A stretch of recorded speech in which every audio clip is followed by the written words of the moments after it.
Irmãos, nós estamos aqui nessa roda de conversa abençoada com esses ministros de Deus que Deus tem levantado aqui na cidade de Belém para adorar o seu nome e levar muitos também ao adorarem. Então nós vamos aqui nessa série de programas que vamos fazer, começando hoje, falar sobre louvor e adoração. Obrigado, meus queridos irmãos, por estarem aqui juntamente conosco. E eu queria começar com o Lucas, perguntando aqui para o Lucas Moya. Lucas, para você, o que é adoração? Olá a todos. É uma pergunta muito forte, né? Mas para mim o que é um verdadeiro adorador, uma verdadeira adoradora, é aquela pessoa que se tranca no quarto, independente de qualquer horário, mas principalmente pelas madrugadas, e chora, fala com Deus, se prostra, né? Louva, sorri, conversa com Deus verdadeiramente pelas madrugadas, e quando ela se declara que ela é totalmente dele ou ele é totalmente do Senhor Jesus. E o verdadeiro adorador é aquela pessoa que tem essa intimidade muito forte com o nosso Pai, com o nosso Senhor Jesus. Isso que você está falando, Lucas, me lembra João capítulo 4, quando Exatamente. aquela mulher samaritana fica naquele conflito. Senhor, a gente tem que adorar nesse monte, adorar em outro lugar. E Jesus disse, não, você não está entendendo nada, em espírito é verdade, né? Verdade. Então a gente pode ser adorador e adorar fora das quatro paredes, fora da igreja, não é Diversas isso? maneiras, né? É verdade, né? Mary, e você? O que você pensa sobre o que é adoração? Então, para mim, a adoração, ela fala de relacionamento, né? São tantas formas que a gente pode definir aqui a palavra adoração, mas daquilo que eu vejo de Deus para mim e do louvor, eu acho que é relacionamento, porque existem várias formas de adorar a Deus e é dentro do nosso relacionamento com Ele que a gente expressa essa adoração. Pode ser cantando, pode ser dançando, pode ser aplaudindo, pode ser ajudando alguém, a gente está adorando a Deus. Então eu acho que adorar é se relacionar. Se nós nos relacionamos com Deus, nós somos adoradores dele. Assim que eu vejo. Isso é lindo, né, Mary? Porque então não existe uma espécie de padrão de adoração, ou seja, algo formatado. Não tem isso, né? É relação. É relacionamento. Né? Lindo isso, né? Eliseu, o que você acha? O que você pensa sobre o que é adoração? Eu acho que é muito o homem, ele já tem... O Senhor já nos inspirou nesse sentido, né? Quando você olha para o tabernáculo, você vê, vamos dizer assim, o gosto de Deus. Como é que Ele quer que o ser vivo que Ele criou, porque tudo que tem fôlego deve o adorar, né? Então, eu aprendo muito isso, trazendo esse conceito do sacerdócio para a adoração, né? O Zé Knies, ele fala muito isso no livro dele, como adorar o rei. Então, o sacerdócio, o que é? Como todos aqui já disseram, né? É você criar oportunidades para o encontro do homem com Deus, é o que a Deise falou do relacionamento. E isso é muito individual, vamos dizer assim, né? Então, existem expressões, como aqui já foi dito, que tem pessoas hoje que acham que adorar a Deus é só quando você vai à igreja, quando você canta uma música, e na verdade não é isso, né? Tudo que nós devemos fazer, a nossa vida, todas as atitudes que nós tomamos, todas devem adorar ao Senhor, né? E a palavra diz que Ele busca os verdadeiros adoradores, Ele procura, né? Porque existem adoradores e adoradores, não do Pai simplesmente, né? Porque tem outros, mas do Pai Ele procura, né? E que Ele possa nos encontrar, como já foi dito também. Que bênção, ou seja, Deus de uma certa forma, então, não que Ele faça adoradores, mas que Ele procura em nós adoradores, né? Daniel, o que é adoração para você?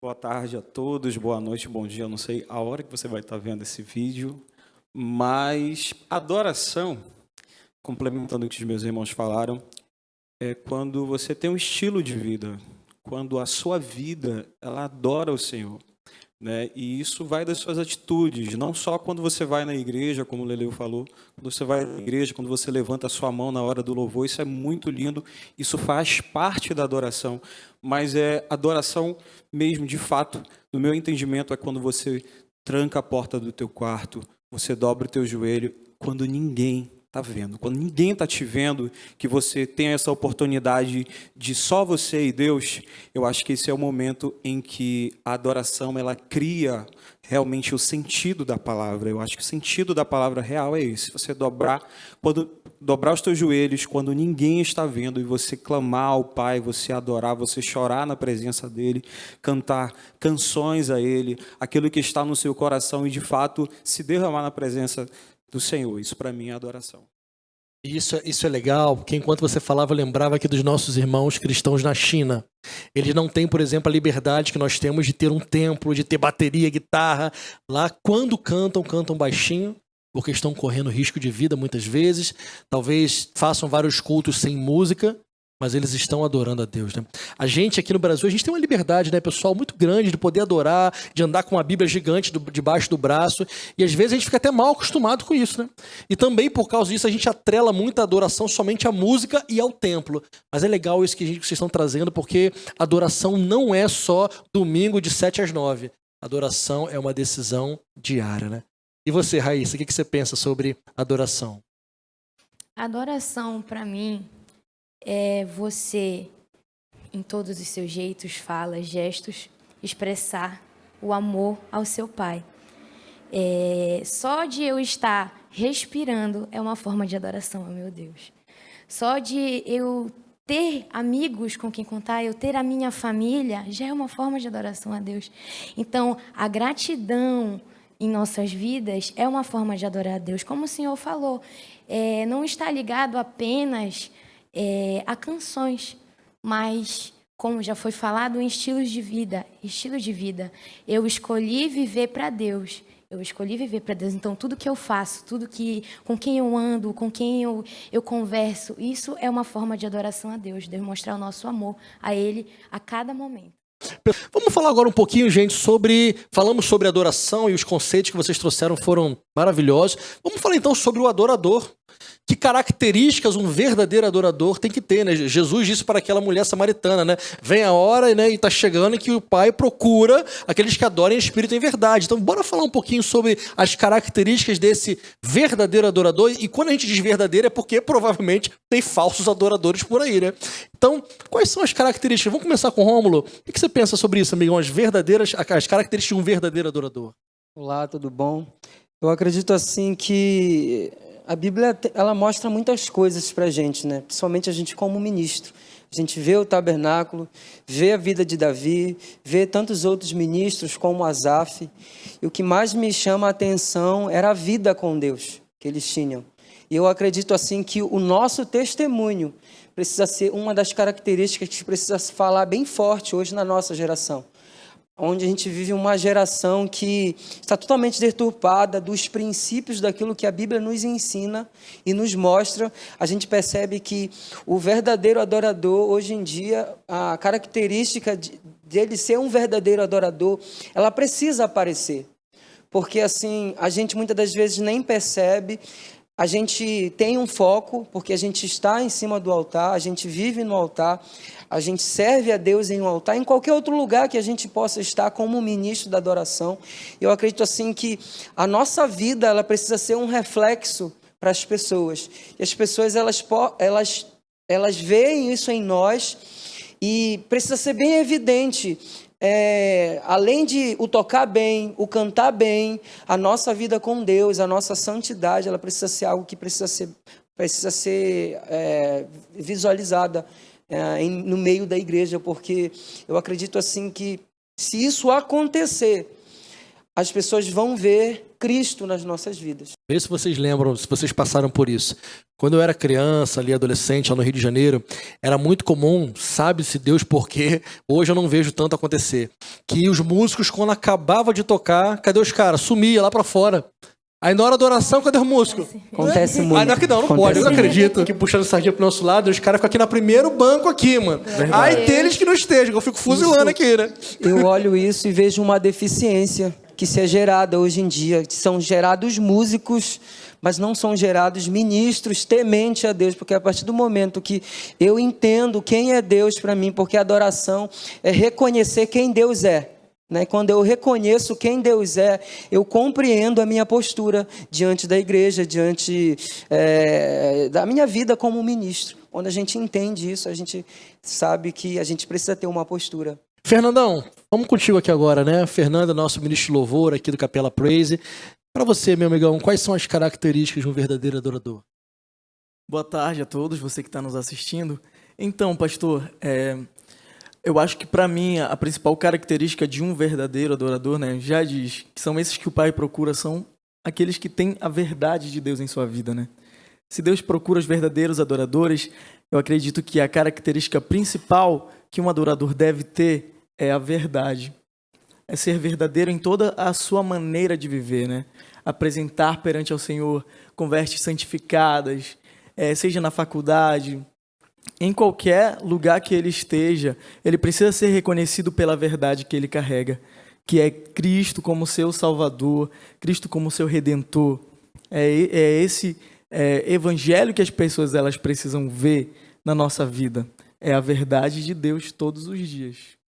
Quando a gente olha para Davi, a gente chama ele de verdadeiro adorador, né? Mas foi um cara que errou, fez muita coisa complicada, coisas piores até do que nós faremos na nossa vida. E como é que um cara desse pode ser chamado de homem segundo o coração de Deus? Na minha opinião, pela verdade do seu coração. Quando a gente vê Salmos, a gente vê Davi se expondo. Quando a gente lê Salmo 51, Senhor, parafraseando, né? Estraguei tudo, eu tô sentindo meus ossos aqui sendo esmigalhados. Por favor, usa uma esponja para tirar do meu corpo o pecado. A verdade do coração daquele homem, né? É a verdade, é o compromisso, é o reconhecimento, né? De ter... se você reconhece Deus, a gente estava falando aqui do que é adoração, né? Então, a característica de um adorador e o que é adoração, eles caminham juntos, né? Então, saber que Deus é o teu Senhor e é só Ele que é digno da tua adoração, e é ter a adoração como um estilo de vida, e as características de um adorador vêm a mansidão, ser proativo, ajudar o pastor, não chegar para ser estrela, mas adorar a Deus porque Ele é o digno de ser adorado. Então, em todos os momentos, dentro da igreja e fora da igreja, a nossa vida e essas características de ter a verdade de Deus na nossa vida, elas precisam estar presentes. É verdade. Eu costumo dizer que quando nós somos convidados para adorar em outras congregações, nós não somos, eu sou convidado porque eu sou cantor, eu sou isso, eu sou aquilo, as pessoas me conhecem, mas não. Só são locais diferentes que nós vamos adorar a Deus, com pessoas diferentes. Quando a gente entender isso, que nós precisamos entender que nós estamos indo apenas em locais diferentes para entregar nossa adoração a Deus, tudo muda. Tudo muda. O estrelismo sai tudo que não deve estar diante da presença de Deus no altar, porque nós devemos entender que nós estamos ali para adorar, entregar nossa vida a Ele, adorar de todo o coração e conduzir outras pessoas também a serem adoradoras. Excelente. O que você acha, Eliseu? Pode complementar. Eu acho que é isso, em espírito e em verdade. É muito fácil você na igreja adorar em espírito, né? Porque realmente você é conduzido e daqui a pouco você está voando. O léxico do português é muito ínfimo em cima do que é. Aí você começa a adorar em línguas e tudo mais. Só que isso tem que sair das paredes. É por isso que chega o que nós estamos falando de adorar em verdade. É você amar a Deus e ao próximo, mas de uma forma verdadeira. As suas atitudes vão ser escolhas prontas a partir dos conceitos de quem você o adora, que é Jesus Cristo, não é? E como isso é isso acontece de uma forma muito pura, espontânea, porque você busca isso, né? E você agora quer que a sua vida condiza com o que Cristo disse, com o que Ele viveu, né? E isso vem junto, não é? Não tem como você dizer que adora a Deus se você não tem princípios e nem atitudes cristãs, não é? E isso é um caminhar, não é? E o Espírito Santo vem e faz morada e você conduz a sua vida a partir disso.